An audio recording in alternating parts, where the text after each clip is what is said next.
As you just could hear, I just got an iPhone call here from Jackie.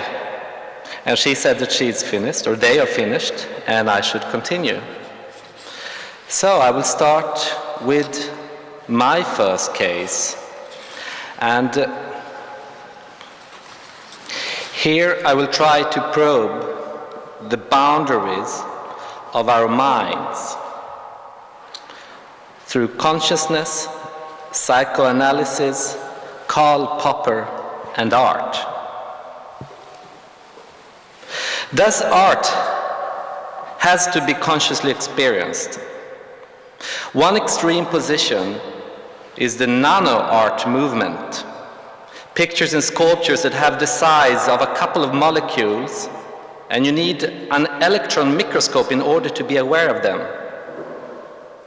There is no chance that our minds will experience them in a normal way. This is, of course, an extreme. The signal from that nano-sculpture does probably not even reach the brain. But what about signals that actually reach our brains, but we're not aware of? Can conscious processes actually affect us? This question is relevant to whether art speaks to us also in an unconscious way, whether it moves us, changes us, shapes us without us being aware of this.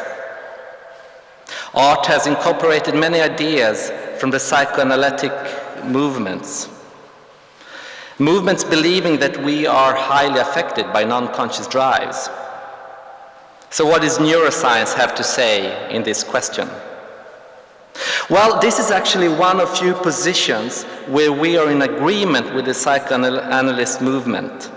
Modern cognitive neuroscience suggests that most brain processes are in fact non-conscious, although they constantly interact with conscious processes. And in fact, many brain studies have shown this. And I would like you to look at the figure in page 116 now, on the upper left part, upper figure, the left part. One method to measure isolated non-conscious processes is the masking procedure, which is shown in this figure on page 116. A word is presented for a very short time, that is, only 29 milliseconds, preceded and followed by a blank screen for 71 milliseconds. Before and after the blank screen, there is a masking picture made up of irregular geometric formations.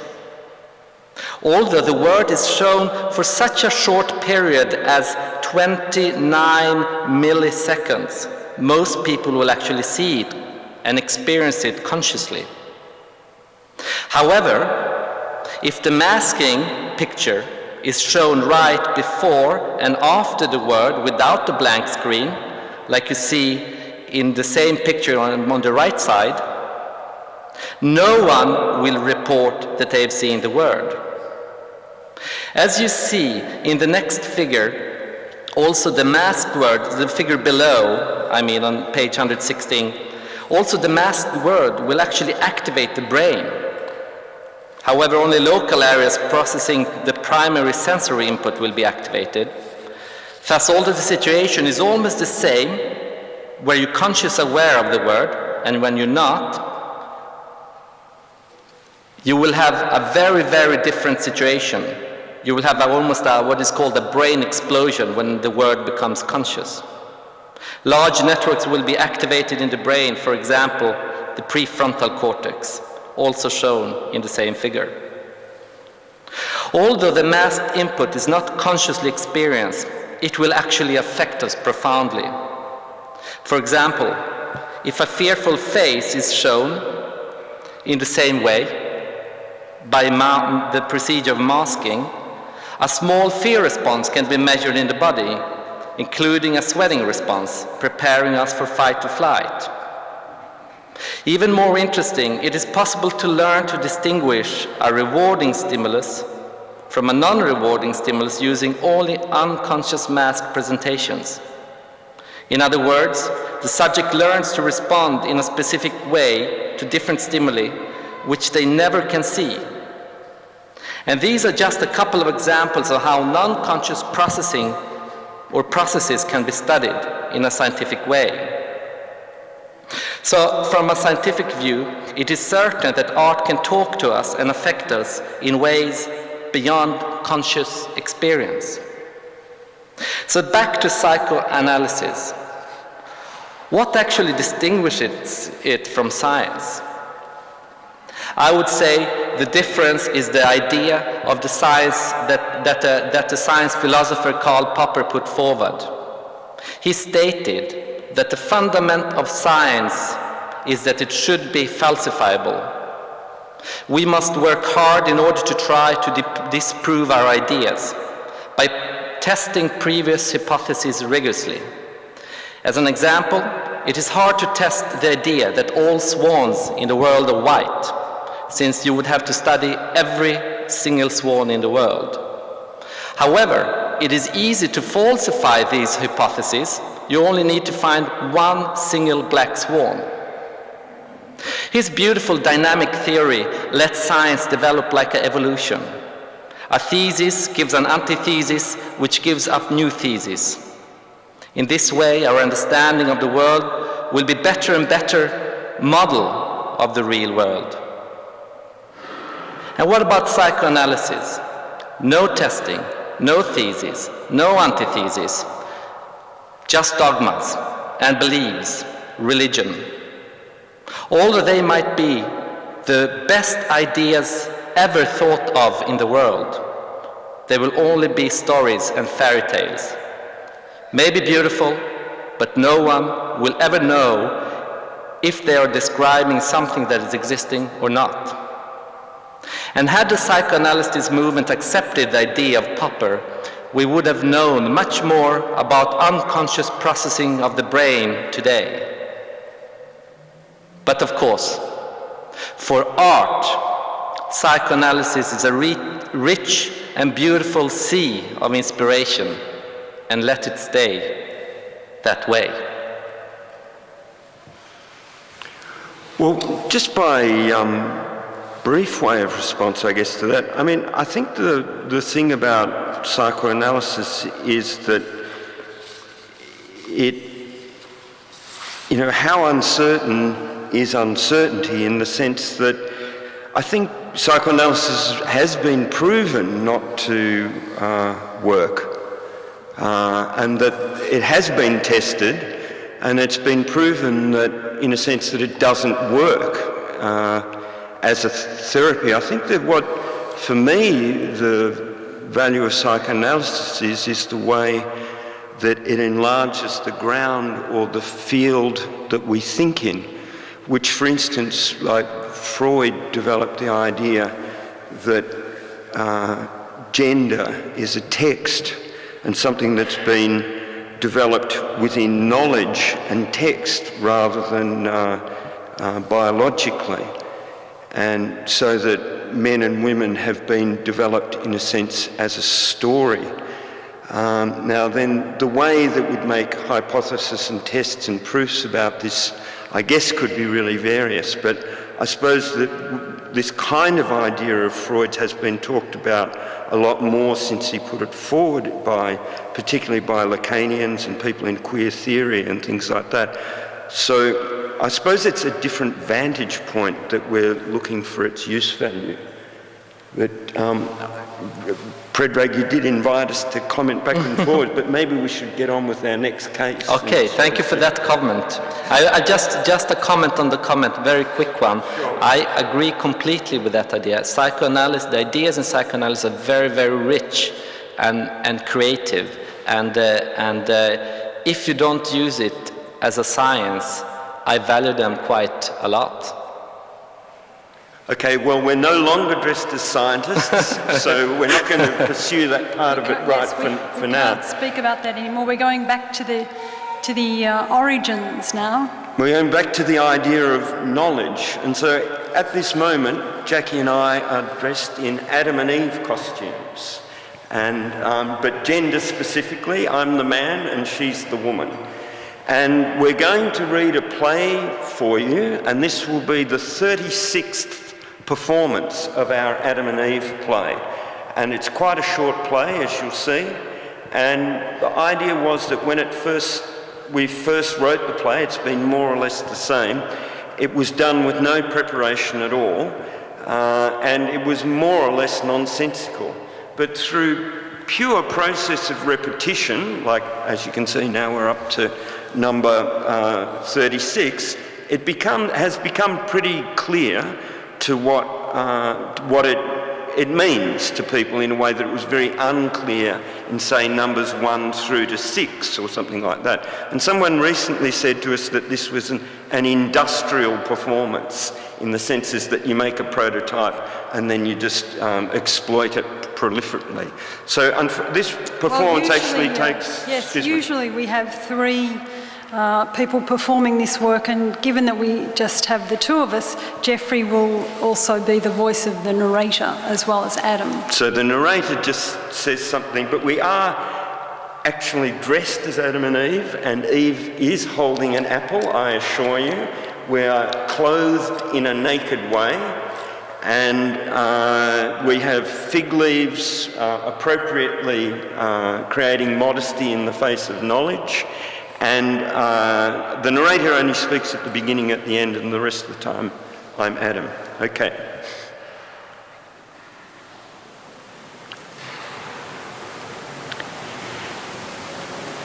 Now, okay, we don't want to bring this to light too quickly.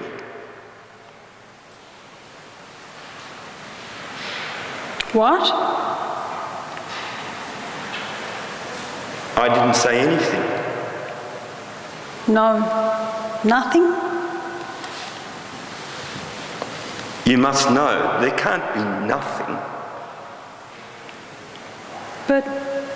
But how could I lose my incompleteness? I don't know, I'm not sure at all.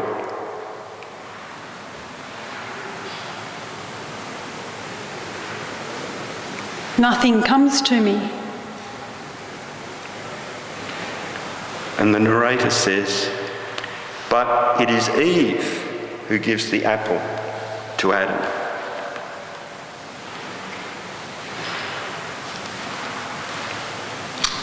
So as a speech object, what we thought that we would, just seeing our play is so short, we would offer to you now is version number 34.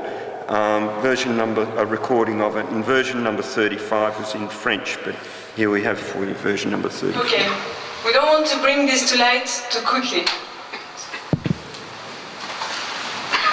What? I didn't say anything. No? Nothing? You must know. There can't be nothing. But how could I lose my incompleteness? I don't know. I'm not sure at all. You know, nothing comes to me.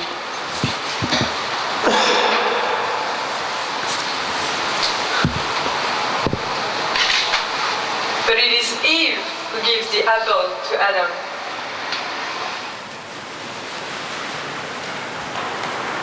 We're just making a quick costume change for our next piece. Will just be a second.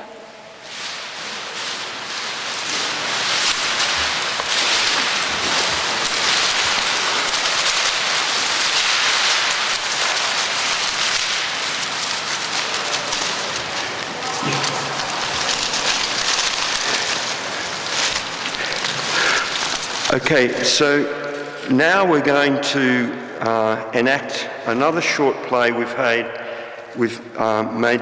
that was written and produced by Jesper Freeland,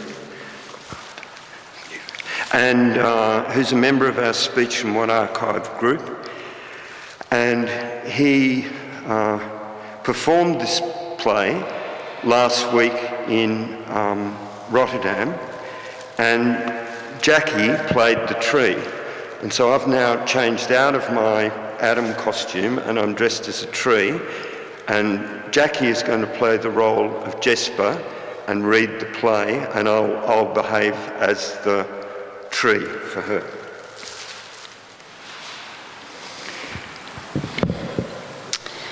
In 2009, I developed a technique that made it possible for us to communicate with trees.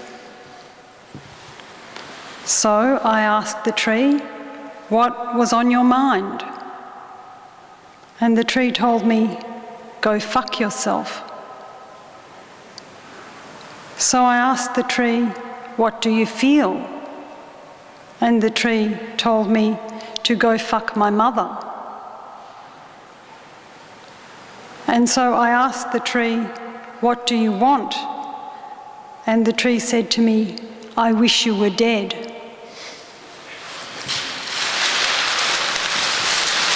In 2009, I developed a technique that made it possible for us to communicate with trees.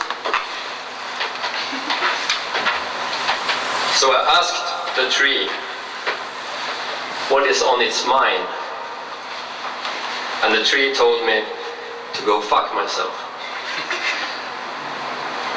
So I asked the tree, "What do it feel?" And the tree told me to go fuck my mother. So I asked the tree, "What do you want?" And the tree said, "I wish you were dead."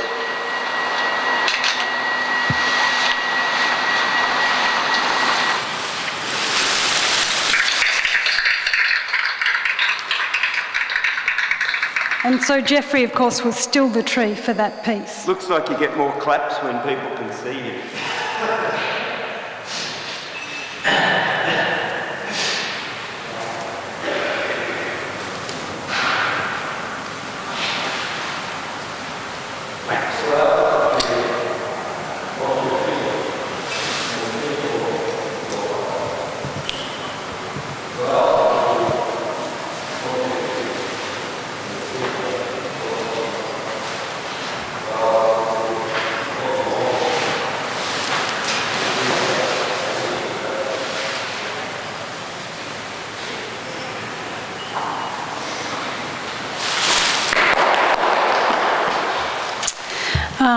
Okay, Predrag, I think we can pass over to you for your next case study. Okay, I just wanted to comment there. You had a quite nasty tree. Being a psychiatrist, I think it actually suffers a little bit.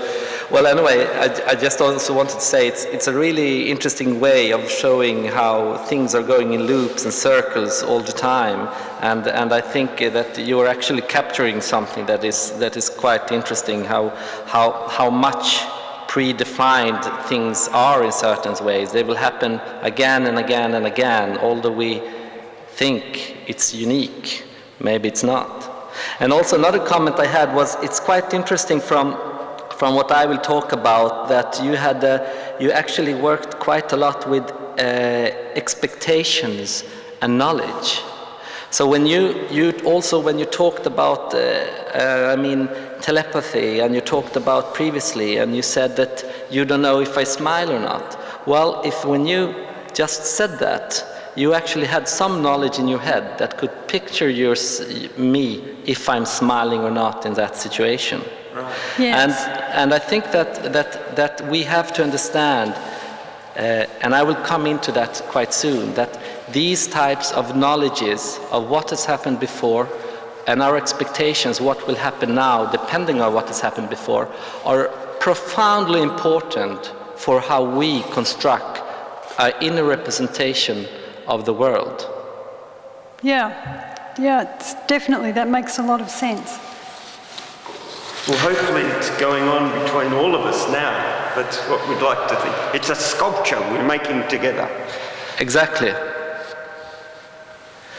And I shall maybe try to continue now with my next talk, which is a little bit longer, but building exactly on this. So it's actually a good bridge in between us.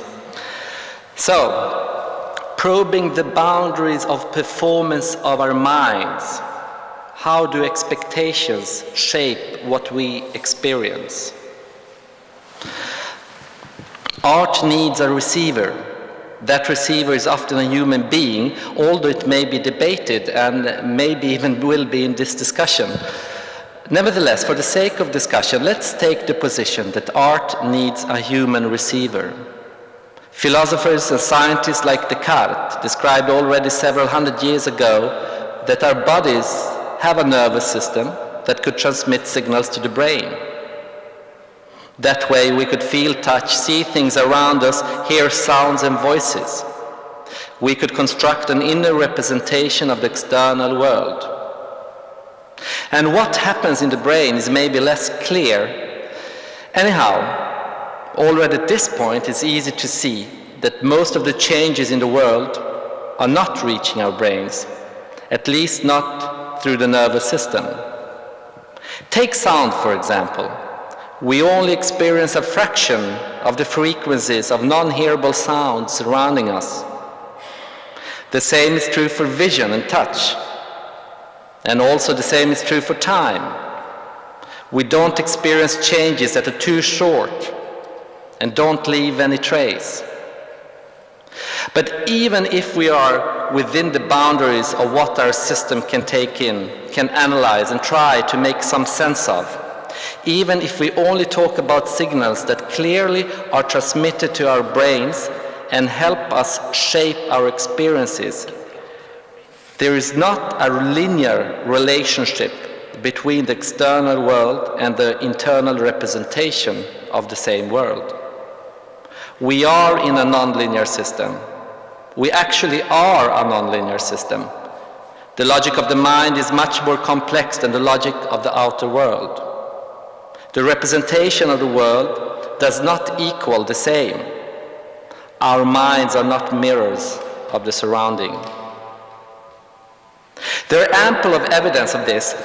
For example, illusions that we laugh at and then don't think more about, but actually we should, because they speak to us. They tell us something about our minds and how we interact with the world. Some illusions build on the idea that we see different faces in a picture or a movie depending how we view them. If we expect to see a specific face, we see that one. If we expect to see another's face, we see that one instead. One idea that is supported by much research is that we add our expectations to the insufficient and or conflicting signals reaching our brain. We expect to see a face wherever we look, and we easily turn signals reaching our brain into faces.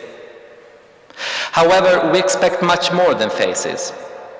As an example, I can talk of anything, for example, wine and cheese. So let's start with wine. Studies have shown that we rate wines as much tastier if we believe that they are more expensive. If we believe that they are cheap, we don't like them, even if it's the exactly same wine. And our brain areas involved in emotional experiences of tastes changes according to our experience and our expectation. What about cheese? In one study, the subjects were given a chemical odor to smell. The odor reminded of rotten eggs. In one condition, the subjects were told that the odor was a very expensive cheese. And in the other condition, they were told that it was an odor from old used socks. While the subjects rated the smell as very tasty in the first situation, they rated the same taste as disgusting in the second condition. And once again, brain areas involved in emotional experience of tastes was activated according to our expectations and our experiences. In the same way, we believe that the placebo effect works. This is the sugar pill effect, which is so immensely strong that it actually has a much larger effect than the pharmacological property of a drug in disorders like depression and anxiety. Specific areas are activated when someone is treated with a placebo drug. And you can see this, if you don't believe me, on page 118, the lower picture or figure. These activations were not observed in the real treatment situation. Thus, the placebo effect was not additive to the drug effect. it is non-linear.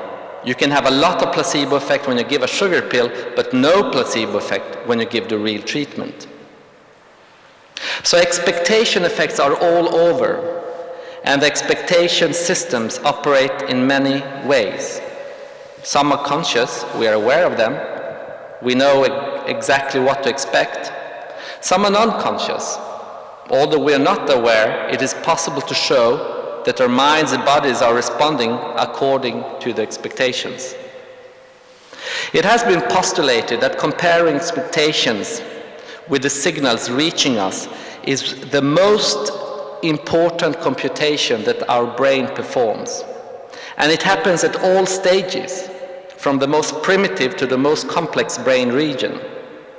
It has actually been postulated that all our experiences are composite between our expectations and the input to the brain. Our experience of reality is somewhere in between the input to the brain and the expectations formed by a previous history. Expectation can even fool our reasoning. One ingenious method is the Libet clock. I won't go into the details, but you can anyway see it on page 180 in the upper picture. Using this device and some measuring of EMG, etc., it was possible to show that when people thought they had made a decision, they had actually decided a half second before they thought they made the voluntary decision. This experiment questioned the free will, but also introduced the idea that we are after constructing our behavior and our decisions. And this idea of after construction was even more elaborated by my colleague Andreas Olsson and his colleagues in an experiment involving 2 cards of different women. You can see this experiment on page 120, the upper figure. The male subjects had to choose and point at the most attractive girl. The cards were then put down, and the card that the subject had pointed at was slided over to him.